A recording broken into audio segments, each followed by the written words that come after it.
This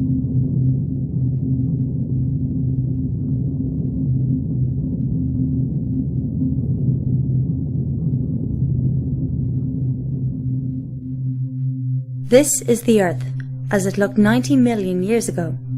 Geologists call this period the Late Cretaceous.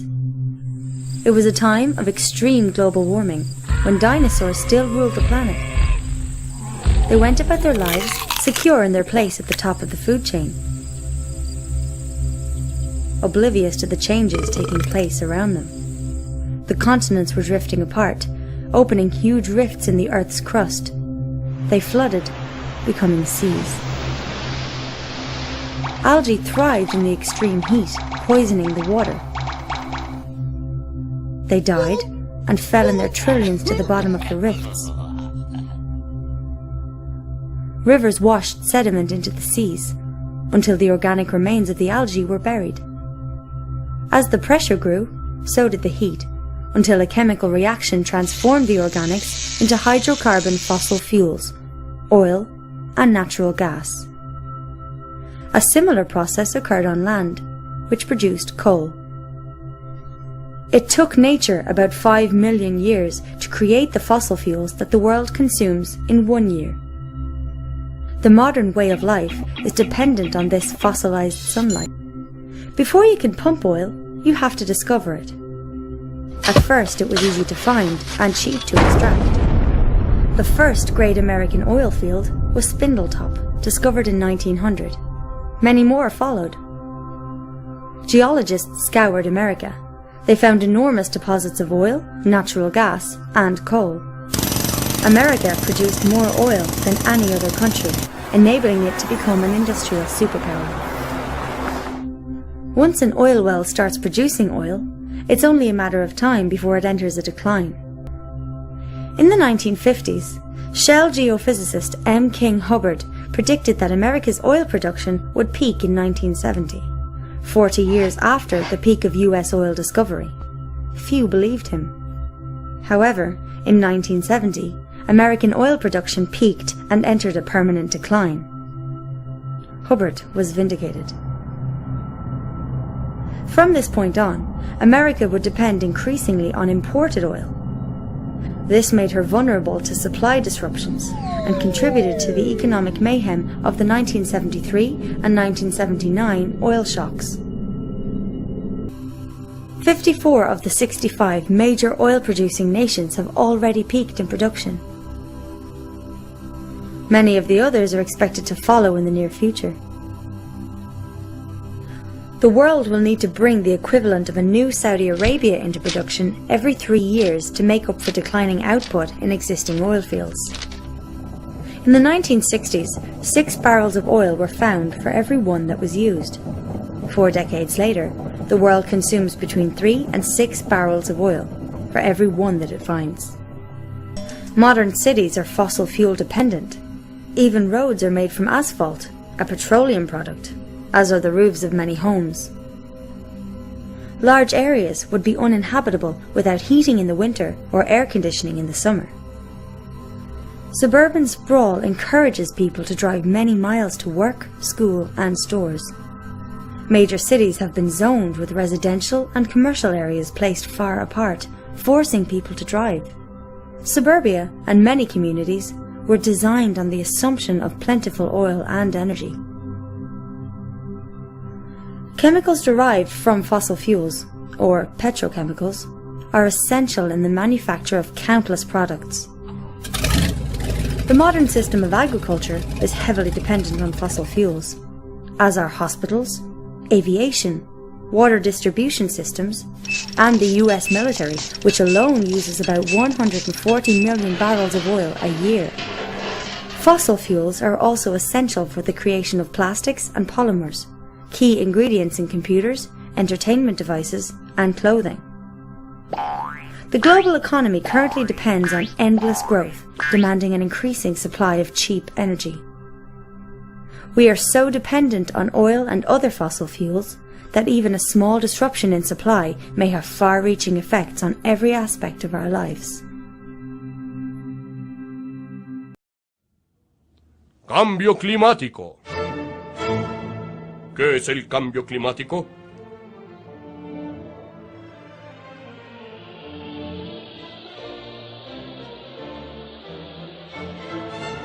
Uno de los principales servicios que la atmósfera terrestre le presta a la vida es capturar parte del calor que nos llega del Sol. Gracias a eso, la temperatura promedio de la Tierra es de 15 grados centígrados y no de menos 18 grados. Esto ocurre gracias al efecto invernadero.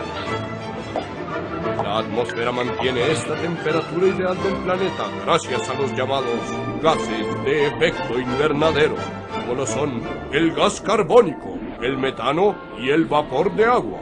Sin embargo, el uso exagerado de combustibles fósiles como el carbón, el petróleo y el uso de plaguicidas incrementa los gases de efecto invernadero, lo cual está elevando demasiado la temperatura del planeta.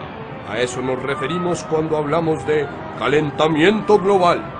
Y al conjunto de alteraciones que el calentamiento produce, le damos el nombre de cambio climático.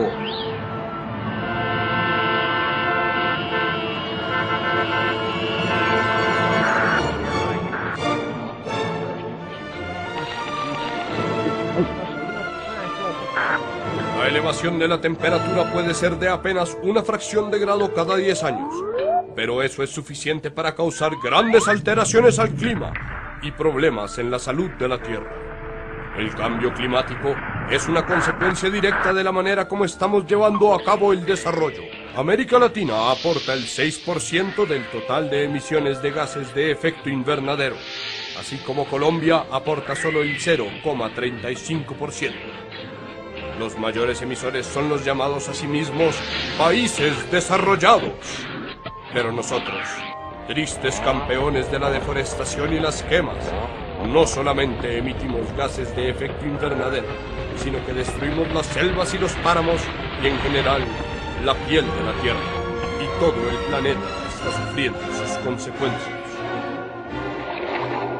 Ya somos testigos de múltiples fenómenos relacionados con el clima que están ocasionando graves desastres en diferentes lugares del mundo.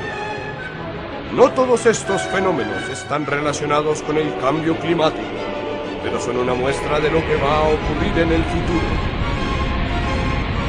Tenemos dos retos por delante. La mitigación, es decir, no emitir más gases de efecto invernadero, lo cual es responsabilidad de los grandes emisores. Y la adaptación, que es aprender a convivir con el nuevo clima de la Tierra mientras le pasa la fiebre y ser responsables mientras los ecosistemas se adaptan a estas nuevas condiciones climáticas. Solo así podremos lograr que las comunidades humanas y los ecosistemas seamos capaces de convivir armónicamente con ese nuevo planeta en que se está convirtiendo la Tierra como consecuencia del cambio climático.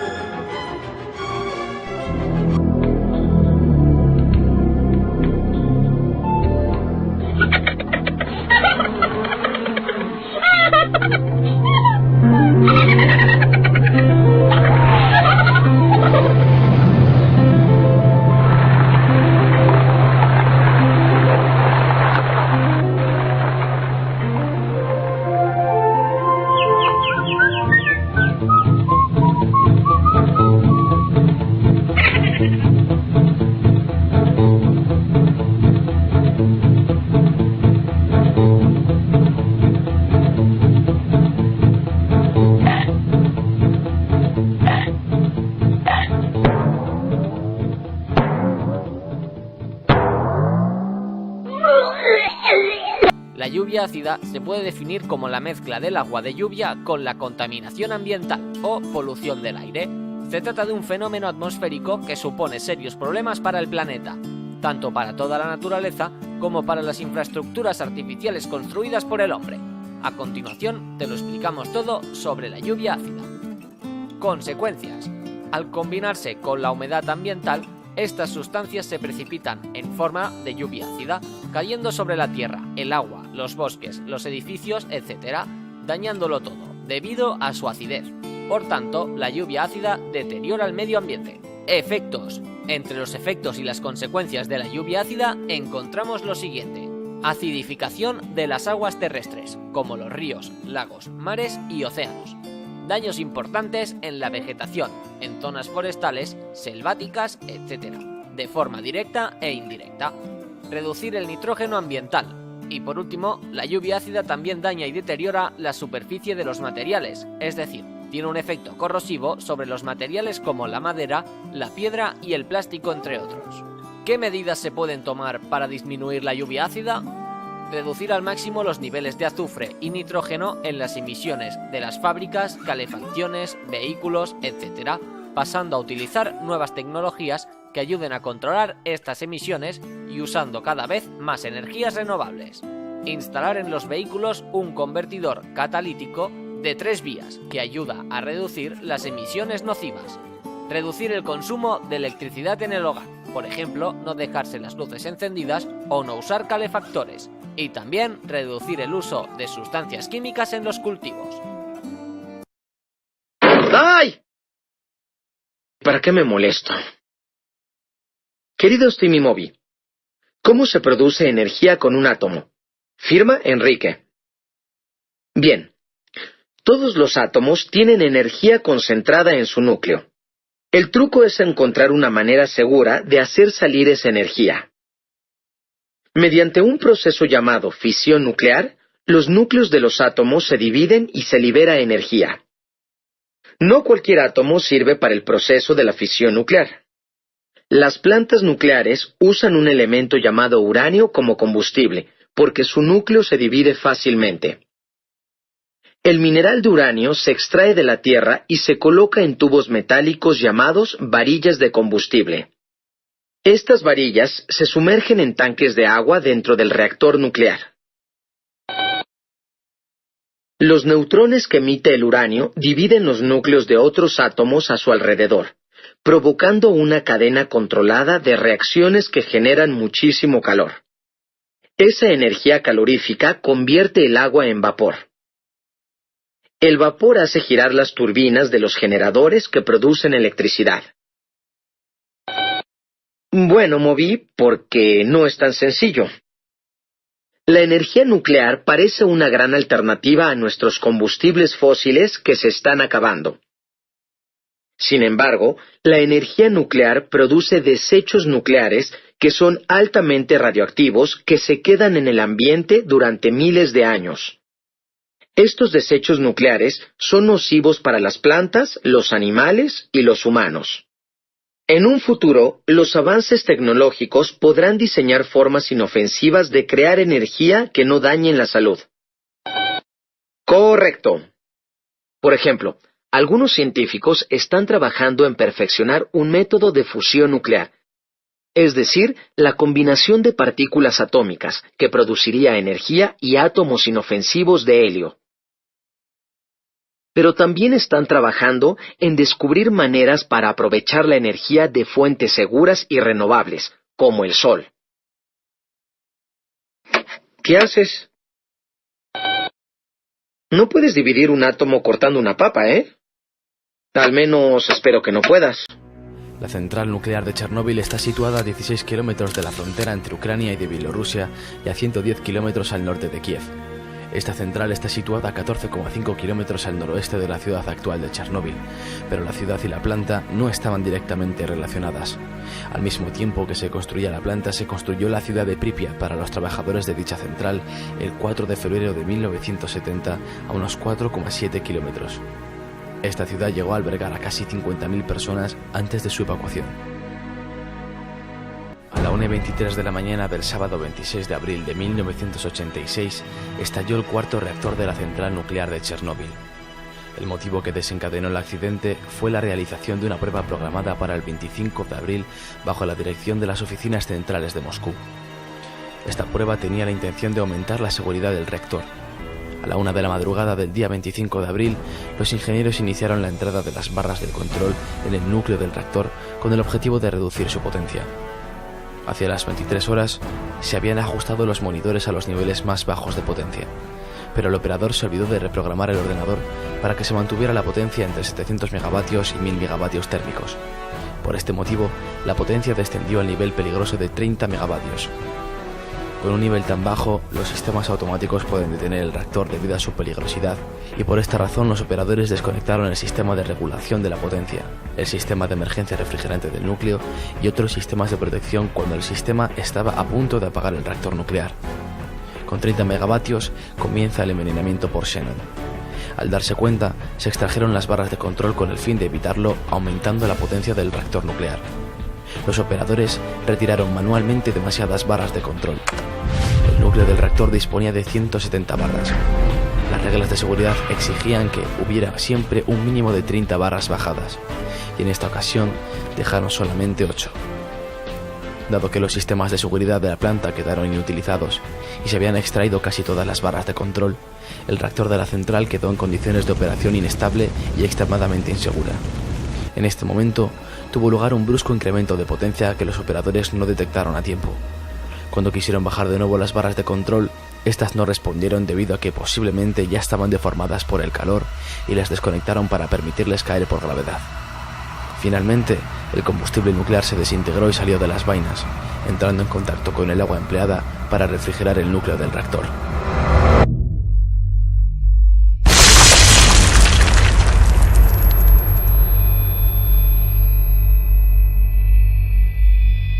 A la 1:23 de la mañana del sábado 26 de abril estalló el cuarto reactor de la central, y unos segundos más tarde una segunda explosión hizo volar por los aires la losa del reactor y las paredes de hormigón de la sala, lanzando fragmentos de grafito y combustible nuclear fuera de la central, ascendiendo el polvo radiactivo por la atmósfera. Se estima que la cantidad de material radiactivo liberado fue 200 veces superior al de las bombas atómicas lanzadas sobre Hiroshima y Nagasaki al final de la Segunda Guerra Mundial. El primer acercamiento en helicóptero evidenció la magnitud de lo ocurrido. En el núcleo, expuesto a la atmósfera, el grafito del mismo ardía al rojo vivo, mientras que el combustible y otros metales se habían convertido en una masa líquida incandescente. La temperatura alcanzaba los 2500 grados e impulsaba el humo radiactivo en un efecto chimenea a una altura considerable de hasta 1000 metros. Mientras tanto, se estableció el control permanente de la radiación en Pripyat, que para la tarde del 26 de abril era de unas 600.000 veces el fondo natural. Por otro lado, un comando militar fue enviado a tomar lecturas en la base de la planta. Se registró un astronómico nivel de 2080 Röntgens, por lo que en 15 minutos un ser humano absorbería la dosis letal.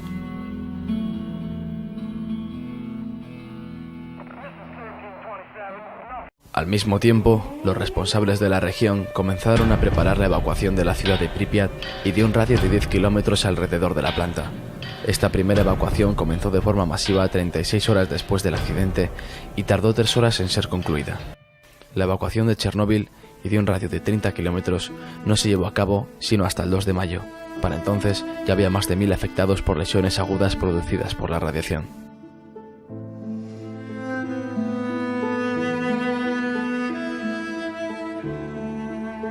Se inició un proceso masivo de descontaminación, contención y mitigación que desempeñaron aproximadamente 600.000 personas denominadas liquidadores en las zonas circundantes al lugar del accidente, y se aisló un área de 30 kilómetros de radio alrededor de la central nuclear conocida como zona de alineación, que sigue aún vigente. Los trabajadores de contención sobre el reactor afectado evitaron una segunda explosión de consecuencias dramáticas que podrían haber dejado inhabitable toda Europa. Se inició el levantamiento de una estructura denominada sarcófago, que envolvería el reactor y lo aislaría del exterior. Las obras duraron un total de 206 días. Este sarcófago se construyó para soportar 30 años de contención. En 2013 se inició la construcción de un nuevo sarcófago, una imponente obra de ingeniería que se ha convertido en la estructura móvil más grande jamás levantada. Una jaula para contener a la bestia que se esconde bajo el primer sarcófago. Es una incógnita para los científicos lo que hay en el interior del núcleo del reactor. Este nuevo sarcófago básicamente ayudará a ganar tiempo. Está diseñado para resistir 100 años. Los equipos de liquidadores estaban compuestos sobre todo por bomberos, obreros, científicos y especialistas de la industria nuclear, tropas terrestres y aéreas preparadas para la guerra atómica e ingenieros de minas, geólogos y mineros del uranio. Muchos de los liquidadores tuvieron efectos secundarios y varios miles murieron. Nunca se han sabido las cifras exactas, pero de acuerdo con Georgi Levnin, un médico bielorruso que trabajaba en el reactor número 4, aproximadamente 100.000 liquidadores murieron. lo que hace un total de 60.000 muertos y 165.000 discapacitados. La contaminación de Chernóbil no se extendió uniformemente por las regiones adyacentes, sino que se repartió regularmente en forma de bolsas radiactivas, con la forma de pétalos de una flor. Informes de científicos soviéticos y occidentales indican que Bielorrusia recibió alrededor del 60% de la contaminación que cayó en la antigua Unión Soviética. El informe Torch 2006 afirma que la mitad de las partículas volátiles se depositaron fuera de Ucrania, Bielorrusia y Rusia. Una gran área de la Federación Rusa al sur de Briansk también resultó contaminada, al igual que zonas del noroeste de Ucrania.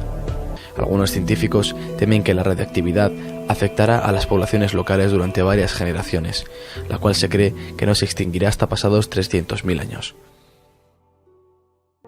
En un radio de unos 20 o 30 kilómetros alrededor del reactor se produjo un aumento de la mortalidad de plantas y animales, así como pérdidas en su capacidad reproductiva. En los años posteriores al desastre, en la zona de exclusión abandonada por el ser humano ha florecido la vida salvaje. Bielorrusia ya ha declarado una reserva natural y en Ucrania existe una propuesta similar. Varias especies de animales salvajes y aves que no se habían visto en la zona antes del desastre se encuentran ahora en abundancia, debido a la ausencia de seres humanos en el área. 30 años después, tras analizar datos históricos, los investigadores concluyen que no se ha producido ningún declive en los años posteriores a la tragedia, únicamente en los primeros 6 meses tras el incendio del reactor, en los que los altísimos niveles de radiación afectaron a la salud y a la reproducción, pero no a largo plazo. Chernóbil supone aún hoy en día un drama real para miles de individuos concretos, niños deficientes, poblaciones enteras devastadas, campos anegados por la contaminación, el traslado forzoso de personas, traumas, debacle económica y pánico colectivo. Las estimaciones de víctimas varían desde los 4.000 según las Naciones Unidas hasta los 93.000 como consecuencia de la radiación según Greenpeace. Lo que está claro es que el hombre trata de progresar, a veces forzando la maquinaria demasiado, y deja parajes como Pripyat. Algo que nos da que pensar es el hecho de que a pesar de los niveles de contaminación, Chernóbil sea ahora cuna de tanta fauna y flora. ¿Seremos pues más perjudiciales para la naturaleza que un desastre nuclear?